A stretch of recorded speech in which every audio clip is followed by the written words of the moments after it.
پاکستان میں ہر سال تقریباً 9 لاکھ بچے کم عمر پیدا ہوتے ہیں۔ ان کم عمر بچوں میں دوسری بیماریوں کے علاوہ آنکھوں کی بیماری بھی پیدا ہو سکتی ہے۔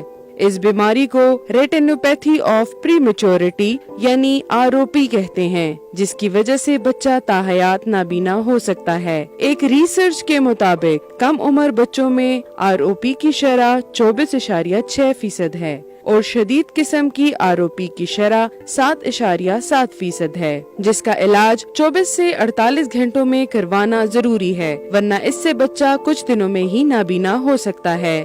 جو بچے 35 ہفتے یا کم عمر کے پیدا ہوتے ہیں یا جن کا پیدائشی وزن 2 کلو یا اس سے کم ہو، ان بچوں کا 4 ہفتوں کی عمر میں مستند ڈاکٹر سے آنکھوں کا معائنہ کروانا لازمی ہے۔ خیبر ٹیچنگ ہسپتال اور USAID کے تعاون سے ان بچوں کا علاج خیبر ٹیچنگ ہسپتال میں کیا جاتا ہے۔